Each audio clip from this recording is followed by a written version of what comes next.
Assalamu alaikum, welcome to our YouTube channel The Medical Matrix.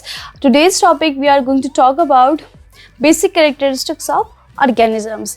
कि basic characteristic कौन कौन से होते हैं एक लिविंग ऑर्गेनिज्म के। तो उसमें सबसे पहले हम लोग बात कर लेते हैं ऑर्गेनाइजेशन की। ये कुछ कैरेक्टरिस्टिक्स हैं लिविंग ऑर्गेनिज्म के जो कि इम्पॉर्टेंट होते हैं, जिसके साथ एक लिविंग ऑर्गेनिज्म एक सर्वाइव कर सकता है अपनी लाइफ को। सबसे पहले हम बात कर लेते हैं ऑर्गेनाइजेशन की। तो ऑर्गेनाइजेशन के डिफरेंट लेवल्स होते हैं कि किस फॉर्म में एक लिविंग ऑर्गेनिज्म ऑर्गेनाइज्ड हुआ है। तो उसमें हमारे पास आ जाते हैं एक बेसिक यूनिट से हम आ जाते हैं सेल से कि सेल है, फिर उसके बाद क्या बहुत सारे सेल मिलते हैं तो टिश्यूज़ बनाते हैं। बहुत सारे टिश्यू सिस्टम बनता है तो वो क्या बनाते हैं, ऑर्गन बनाते हैं, और बहुत सारे ऑर्गन्स मिलके एक ऑर्गन सिस्टम बन जाता है। और ये ऑर्गन सिस्टम जो है बहुत सारे जब सारे के सारे ऑर्गन सिस्टम्स कंबाइन हो जाते हैं, कंबाइन फॉर्म में क्या बना लेते हैं, एक पूरा ऑर्गेनिज्म बना लेते हैं। ठीक है, तो ये सारे के सारे क्या है एक ऑर्गेनाइज्ड फॉर्म में, क्या इसको हम लोग कहलाएंगे ऑर्गेनाइजेशन की। किस तरह से ऑर्गेनाइजेशन के में जो है तो वो सारे के सारे ऑर्गेनाइज्ड लेवल के ऊपर सारे सिस्टम्स को डाल के और फिर एक लिविंग ऑर्गेनिजम्स की प्रोडक्शन हुई है, तो वो हम इसमें ले आएंगे। फिर हम बात करते हैं रिस्पॉन्सिवनेस की। तो रिस्पॉन्सिवनेस क्या कि हमारी जो बॉडी है, जो एक लिविंग ऑर्गेनिज्म है, एक ह्यूमन बीइंग है, उसका बाहर के एनवायरनमेंट से क्या रिस्पॉन्स आ रहा है और किस तरह से वो रिस्पॉन्स कर रहा है एक्सटर्नल एनवायरनमेंट को, तो वो हम लोग किस में ले आते हैं, रिस्पॉन्सिवनेस में ले आते हैं। फिर ग्रोथ की बात आ जाती है। तो ग्रोथ किस तरह से कर रहा होता है, कौन कौन से हमारे बॉडी के पार्ट्स किस किस टाइम पे किस किस तरीके से वो ग्रो कर रहे होते हैं। एक्सटर्नली भी हमारी जो फिज़िक है वो भी ग्रो कर रही होती है, और इंटरनली भी जो हमारे सिस्टम है, जो हमारे ऑर्गन्स हैं, तो वो क्या कर रहे होते हैं, with the passage of time grow कर रहे होते हैं, और एक एक्सट्रीम लेवल आ जाता है जिस पर जाके ग्रोथ रुक जाती है।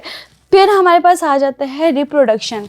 तो लिविंग ऑर्गेनिज्म, एक ऑर्गेनिज्म किस तरह से दूसरे ऑर्गेनिज्म को रिप्रोड्यूस करता है। ठीक है, किस तरह से आपकी बॉडी पूरे एक दूसरे बंदे को रिप्रोड्यूस कर लेती है, एक मेल फीमेल मिल के। और इस तरह से हम देख लें, अगर एनिमल्स की बात कर ले, इवन दो कि आप देखें कि हर एक जानदार जो है तो वो किस तरह से रिप्रोडक्शन कर रहा है और आगे लेके जा रहे हैं अपनी नस्ल को, वो सारी की सारी बातें किस में आ जाती है, रिप्रोडक्शन में आ जाती है। और ये भी हमारे पास एक बेसिक करेक्टर है ऑर्गेनिजम्स का। जितने लिविंग ऑर्गेनिजम्स हैं बेसिक करेक्टर है, इसके बगैर हमारी जो है तो सर्वाइवल मुमकिन नहीं है दुनिया में।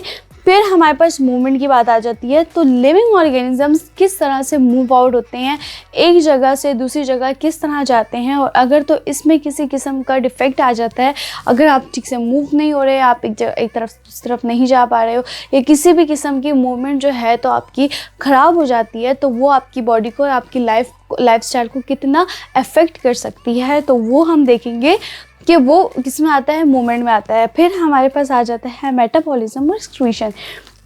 तो एक बॉडी किस तरह से मेटाबोलाइज करती है, जो फूड हम लेते हैं उससे किस तरह से जो डिफरेंट जो हमारे सिस्टम्स हैं वो किस तरह से उसको यूटिलाइज़ कर रहे हैं, किस तरह से हम उसे न्यूट्रिशंस ले रहे हैं, विटामिन्स ले रहे हैं, प्रोटीन्स ले रहे हैं, और उसको किस तरह से बॉडी जो है तो मेटाबोलाइज कर रही है, उससे एनर्जी को गेन कर रही है। और फिर जो वो एनर्जी गेन हो जाती है और जो हमारी जो चीज़ें हम लोग को चाहिए होती है वो मिल जाती है, और हम उस चीज़ से बेनिफिट एक लेवल पे जाके हम लोग उससे अपना बेनिफिट ले लेते हैं, उसको फिर बॉडी से किस तरह से स्क्वीट आउट कर लेते हैं जब वो हमारे लिए बाकी यूज़फुल नहीं रहती है। उस चीज़ को भी हम लोग देखेंगे एक्सक्रीशन में कि किस तरह से आप बॉडी में कोई भी चीज़ लेते हो, उसको यूटिलाइज़ करते हो और उसको स्क्रीट आउट कर लेते हो बॉडी से। तो ये कुछ बेसिक फंक्शंस हैं कि जो हम लोग देखते हैं लिविंग ऑर्गेनिजम्स के 6 बेसिक फंक्शंस हैं कि जिससे एक लिविंग ऑर्गेनिज्म की जो सर्वाइव है वो इजी हो जाती है, और वो जो है तो ये सारे के सारे जो कैरेक्टरिस्टिक्स हैं तो ये उसकी लाइफ में एक इम्पॉर्टेंट रोल प्ले करते हैं। उम्मीद है आपको आज का लेक्चर समझ आई होगी, और अगर आपको मेरी वीडियो अच्छी लगी है तो सब्सक्राइब करना मत भूलिएगा, बेल आइकन पे क्लिक कर लीजिए और आने वाली वीडियोस को देखते रहिएगा।